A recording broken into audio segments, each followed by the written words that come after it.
Hey everyone, we need to talk about Wonder Man because it doesn't seem like anybody's talking about Wonder Man. And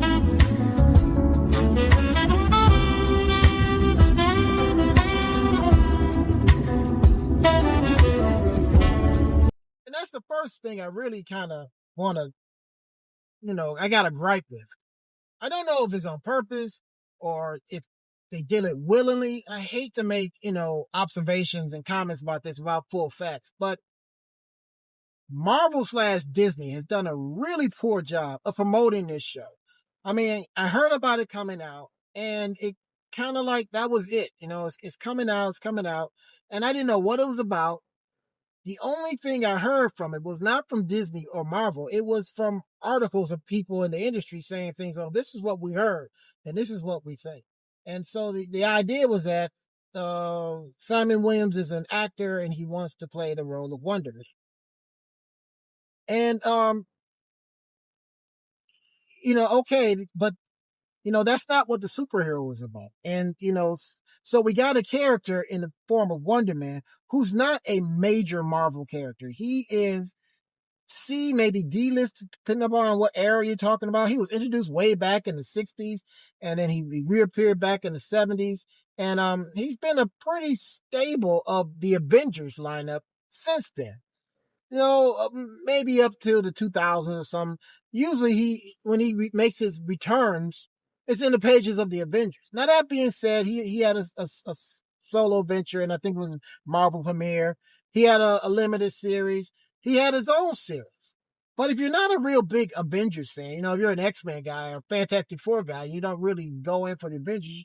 You may have seen him, but you don't know who he is. He's just kind of there. He's usually in situations where they need to show that this powerful army of superheroes. So they got the Vision, Iron Man, the Thing, the Hulk, Thor, and Wonder Man.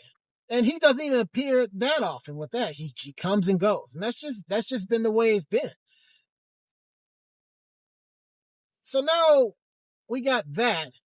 This kind of weak press release or advertising junket or whatever you want to call it. And then it's the fact of, whether you like it or not, wherever you stand on it or not, we got this thing of we got an African-American actor playing a historically white character. So that's more things that like I said, whatever you think about it or not, to take away from the character. And Marvel has not done anything to pump it up. The only time I saw a trailer was when I saw the movie, the TV show. I mean, literally, I was going to catch up on some old episodes of X-Men '97, and when I turned on Disney Plus, there it was, Wonder Man. I said, "Oh, okay, well, I guess I'll watch it." And I watched it, and when I turned it on, they got that menu there. One of the extras was the trailer, and I had never seen the trailer before. So I'm going into this sight unseen with all these things already against it. And I'm not sure why Marvel did that. I think there's enough to this show that it could have captured a lot more imagination and people's interest, and then it just promoted a little better.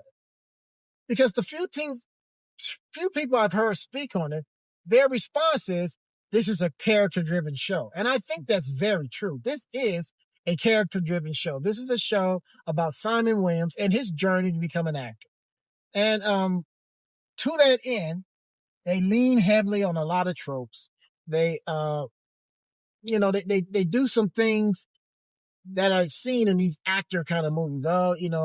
He's a struggling actor and he just, he's got a crummy apartment. His girlfriend left him, lousy car, lousy parking space. And, he even says it himself, all I need is a break. And, they've done that a million times. And in the course of his, bouts of woe about his situation, he encounters Trevor Slattery, and if I'm mispronouncing that last name, I apologize. But he's the Mandarin from Iron Man 3. And in the course of that conversation, he finds out that they're making a Wonder Man movie. Now, Wonder Man is in this universe is a TV character or a movie character, and that Simon enjoyed as a kid.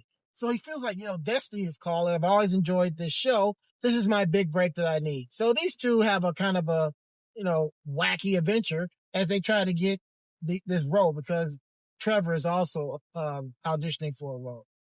And they go places and do things and encounter, wacky characters as they try to get this role. And, that being said, there's something to that this value. Now, like I said, to me, I know it's, you know, the down and out,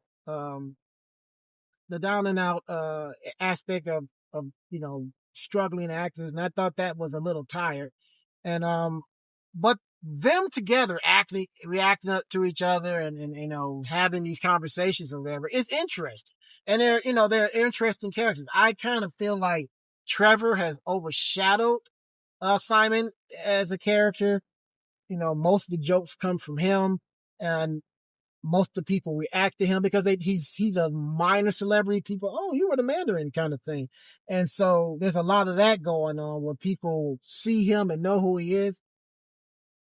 But I feel like Simon's got something to contribute. I just feel like they didn't let him do all the things he could have done. He's not as inter I'm not interactive, but there's more there, and it's more to him than just being like, oh man, I wish I could be an actor. Or there isn't, and they just haven't developed him enough. But whatever it is, it's character driven, and people like that. I think if Marvel had you know, promoted it a little bit better, people would have known that this is more than just blue lasers versus red lasers kind of thing that most Marvel properties are known for. And, it's adult, not in the fact that there's a lot of profanity or anything, but just that, hey, here's a chance to see some characters in this universe, you know, act a certain way, trying to deal with this problem to get this guy a job. I'm going to really get them both a job. And, I think they missed the boat on that. And again, I don't know if that's on purpose or not, but it happened. This is something that not get enough publicity. People aren't talking about enough just because, it's not your typical Marvel fare. And I don't know if that's a good thing or a bad thing, but if you're Marvel, it's your thing. You got to promote it. Hey, come watch this. And for whatever reason, they didn't do that. So I am not I thought it was okay. Like I said, it was very much character driven, and that was interesting. When they were on the screen together, it was good, and to see them interact, and the fact that there's another portion of the story that Trevor's got a secret that we, the audience, know. And again, I don't want to spoil it because so little of this movie has been. The show has been revealed that I don't want to, ruin it for people. But there's that aspect of it, and there's also this kind of like 70s aesthetic, the masthead, the title page has got 70s kind of graphics. They got a dirty kind of sheen or filter that makes everything look like it's older than it is. It's not bad at all, but it's not Marvel. And I just feel like, I really feel like they missed an opportunity to just make this more than what it is. If you're watching this and you're 18 or whatever, it's probably not for you. There's a lot of episodes where nothing super heroic happens or anything like that. But if you're a little older, you're looking at it, you might nod your head a few times. There's some interesting family dynamics. I do feel like there's a lot of tropes that they lean on a little bit too heavily, that they could have done some other things to make this show a bit more interesting, but it is what it is. So, hey, have you seen it? Or what do you think? Did you enjoy? Did you feel like it didn't get the proper exploitation that it needed to, be a really good product? Comment below.